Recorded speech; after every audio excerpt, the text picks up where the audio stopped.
Pertama-tama sebelum kita mempelajari tentang pecahan senilai teman-teman, pastinya kita harus tahu dulu ya bagaimana cara membaca pecahan. Jadi membaca pecahan itu misalnya di sini ada diarsir ya bahasanya ataupun dicoret ya. Di sini dicoretnya 1, di sini dicoretnya 2, di sini dicoretnya juga 2 misalnya. Nah, bagaimana cara membacanya? Maka yang di sebelah kiri ini teman-teman lihat dulu berapa yang dicoret. Yang dicoret itu ada 2. Nah, lalu sekarang hitung berapa jumlah yang dicoret dan yang tidak dicoret. Yang dicoret itu ada 2, yang tidak dicoret ada 4. Berarti jumlahnya jadi yang dicoret ada 2, yang tidak dicoret ada 2 juga. Berarti jumlahnya 4 ya. Maka jadi 2/4.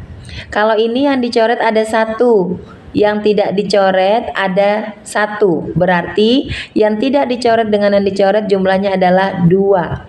Lalu ini yang dicoret adalah 2. Sekarang hitung semuanya yang dicoret dengan tidak dicoret. 2 yang dicoret, 1 yang tidak dicoret, jadinya 3. Nah, 2/4, 1/2, dan 2/3. Oke. Nah, ini namanya pecahan murni. Kenapa pecahan murni? Karena di atasnya itu lebih kecil. Bilangan yang di atas, angka yang di atas lebih kecil. Lalu, teman-teman, yang di atas itu kemudian nanti kita sebut dengan pembilang. Oke. Lalu kita sekarang akan membahas tentang pecahan senilai. Bagaimana pecahan senilai itu?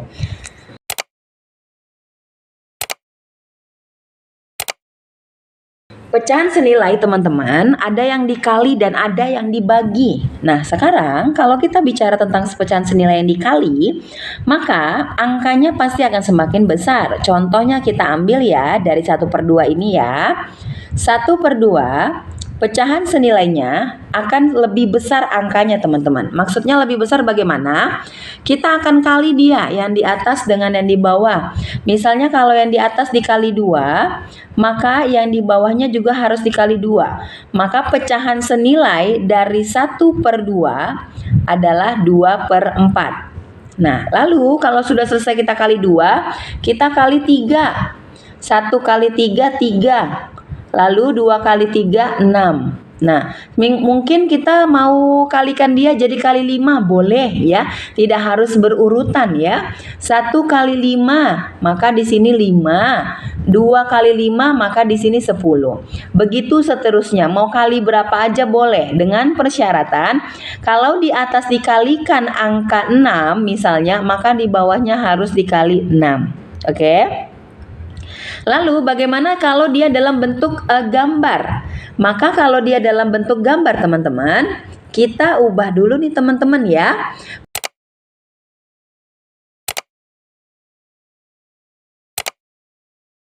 Misalnya di gambar ada 1/2. Oke, ini 1/2 kan?